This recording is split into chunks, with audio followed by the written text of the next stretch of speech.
Welcome to the Firing Squad Podcast, where four guys talk about blazing hot topics that they discuss when no one else is around. No fluff, no bull. They tell it like it is. And now, here is the squad.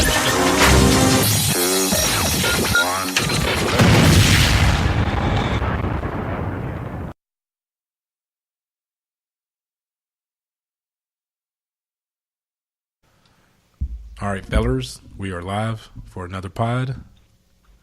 I guess we can call this almost like an emergency pod. Like we had to have it.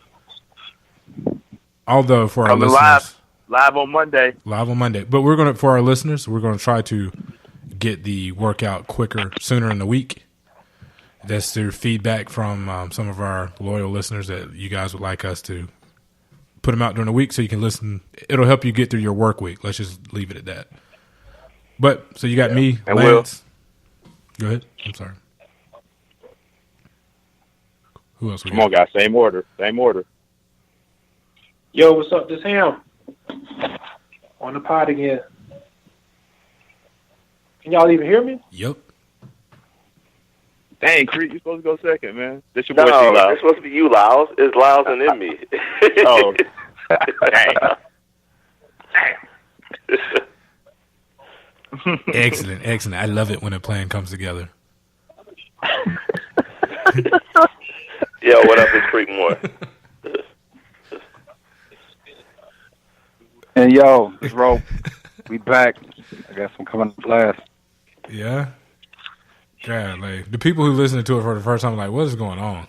So let me explain that. So this is what, I do it intentionally where I'll say my name and instead of introducing people, I let them introduce themselves because nobody can see each other. So it makes for entertainment. At least on my end it does. But for the listeners, you guys are probably thinking like, what's going on? So I apologize. Right. But I'm gonna do it every time. So. Oh, yeah, it's not a big deal. I was looking at LeVar Ball on the Big Three tournament. That 4 point. Is he doing his 4 point shootout? He had with Ice Cube. They just showing Ice Cube just now. I don't know. Yeah, but he ain't in basketball clothes though. So y'all know I'm gonna have to like edit all this out because they ain't got nothing to do with nothing. Not a damn thing. Y'all literally are talking about what's on TV today. Whenever they hear it, it's gonna be like, what? All right, so what we got? Get into it. Get into it. Let's just jump into it. So no, I'm assuming that everybody probably already knows the events that transpired in Charlottesville, Virginia. I think that bullshit started on Friday, this past Friday, which would have been like August 11th. Yeah, I believe so. Yeah. So, if you've been living under a rock, we'll just give you a quick synopsis. The root of it is that they haven't definitively decided whether or not they're going to take the statue down. So what I read today, I think they voted on it early in the year to take it down, but I think that there's still another level or something that can veto it or whatnot, but I think it pretty much is going to come down. So they're taking down another Confederate statue, this time in Charlottesville. You know, they took the ones down in New Orleans earlier this year, and they actually took one down in Raleigh. So that's what what started the rallying, as they say. Was this one Robert E. Lee?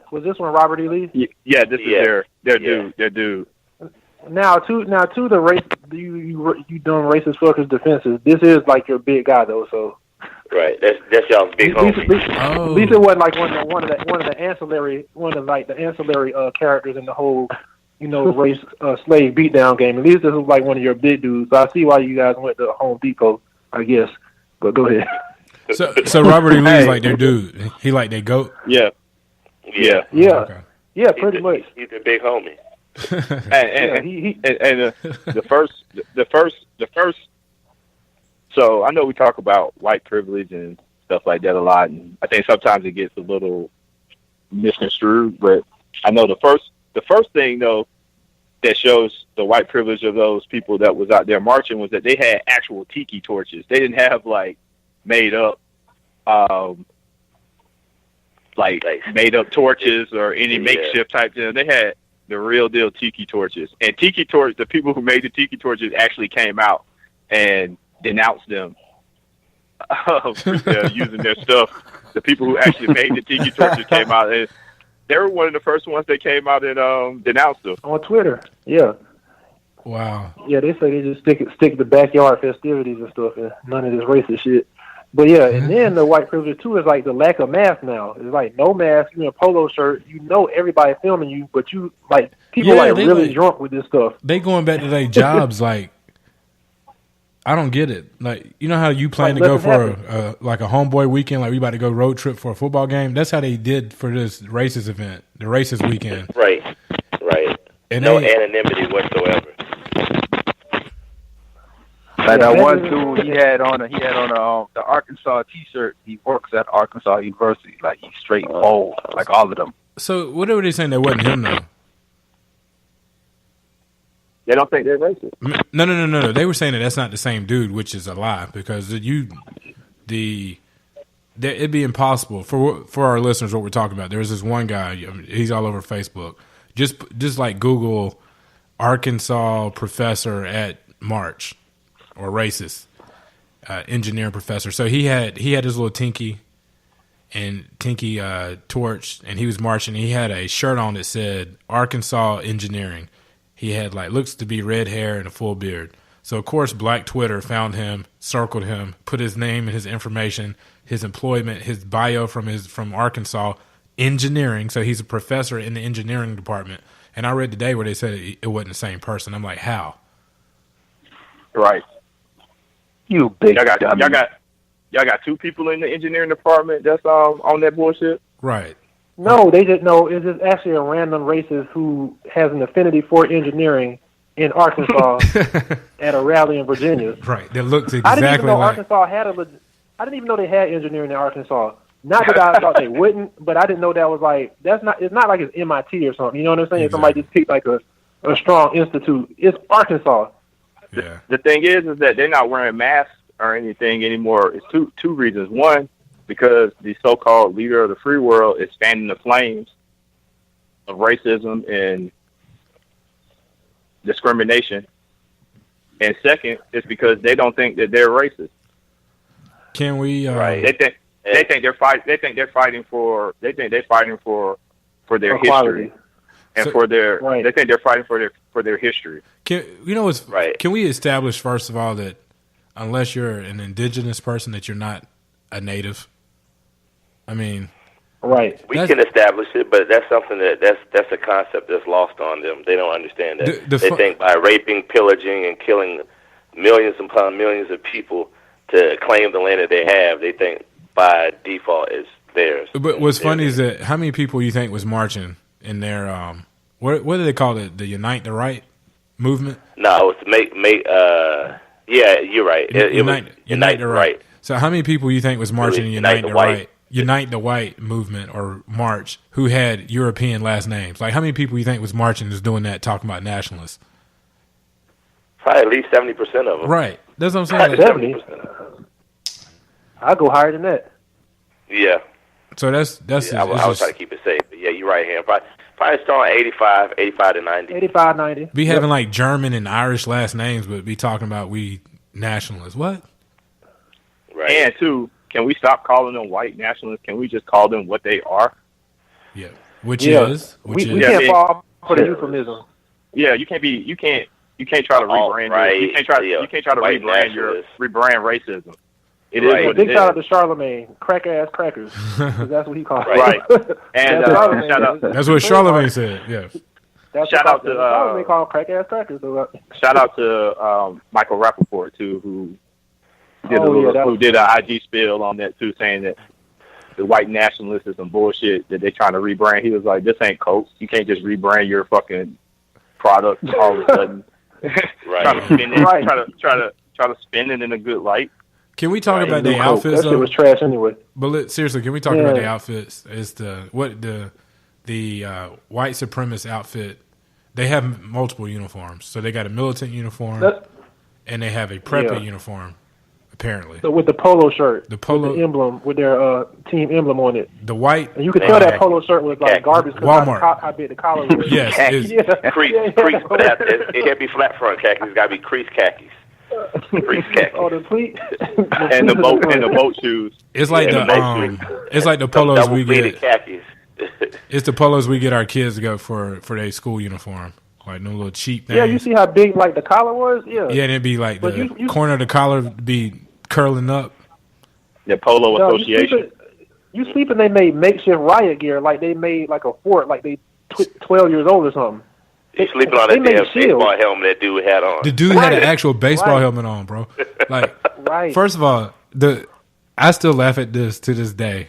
Is Creek, you posted in the thread, but the dude, they had on like tactical gear, like they were Team 6 going after Bin Laden with actual walkie-talkies on. Like, who were you talking to? What perimeter were you protecting? I don't understand. Like, with long guns, they really thought they were in the military and that they were there for a mission. I mean, it was the strangest thing. That was actually comical.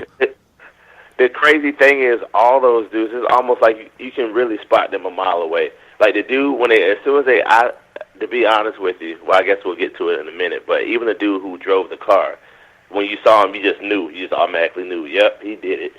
Yeah. I know it was him. He did it. He looked like he did it. Who was it? Mike Brown today that posted, if you see this haircut at work, call HR. If you see that haircut, that White Supremacist haircut, that shade on the side with it straight backwards. Yeah, that shit.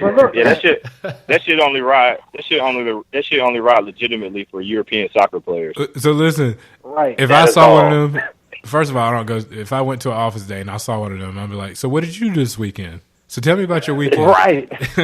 Tell me about your weekend. Yeah. Look, with the Arkansas engineering professor, man, I almost, when they said it wasn't him, I almost was happy because what if it got to the point where random white people getting misdiagnosed as racist? I mean, you need anything we can to get everybody on alert. You understand what I'm saying? Yeah. So like, right. Oh, yeah, that's what I'm saying. So I wasn't even pissed off. I was like, well, fine, fuck it. Call everybody out. They get mad at that though. They'll get mad. The ones that standing on the sidelines, they'll get mad at that, but they won't get mad at what's happening. But they'll get mad. Right. It's actually a Twitter. It's actually a Twitter handle by the name of, I think it's Yes You Are a Racist. Yes, You Are a Racist.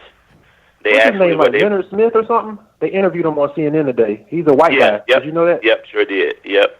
And he goes through and takes the pictures. Yeah, takes the pictures and stuff. And I think he said people actually reach out to him and let them know, okay, yeah, that's such and such. He works here. He does this or whatever. Damn. So he been in the game for 5 years too now. So this is not his first rodeo. So this is just like his Super Bowl. This is his racist Super Bowl this weekend. Right. So he was like on it. He been putting in work. He's been woke. My thing is that what if these dudes actually went through some real oppression? Like, how would they kill themselves? They would kill themselves. You remember the stock market crash and jokers jumped out of windows? They're mentally fragile and weak. They're mentally fragile and weak. That's what it is. From being pampered. Right. They like Ville. Like that. Why you think Ville's so tender? Because it never got a damn walk. They just keep that shit tased up and pampered. And that shit just super tender. If you ain't gotta walk no miles, man. Which, by the way, random, but I had that in San Francisco, and then once I found out what it was, I almost wanted to throw up. That was just Yeah, you were eating babies. Yeah, man. They don't it's even let deliciously inhumane. they don't even let it hit the ground, man. But anyway, going back to, not the sidetrackers, going back to the topic. Did you join Peter after that? What'd you say? Did you join Peter after that? No. I ate a steak the next day, but I just couldn't do no baby steak, man. That's the thing. And I'm not talking about lamb chops. Not lamb chops, baby T-bones. But so that escalated to. It started out. They should have known. This is the point I want to make. It's supposedly it was over Robert E. Lee, their GOAT, right? Right. Yeah. So they were mad that a statue was coming down, but these fools was coming. So what sense does it make for you to come all across the country for a statue that doesn't even belong in your city? Like you Richard Spencer told him to do it. Him, Steve Bannon, and probably Trump sent out the back signal too. You can't they be had that like mad. They had like it's a tourist attraction where they're going to visit it and shit. Like most of the people probably hadn't even been to Charlottesville. Ever. Ain't a damn thing in Charlottesville. I done been there. There's nothing there. There's nothing there but UVA. That is all. And let's not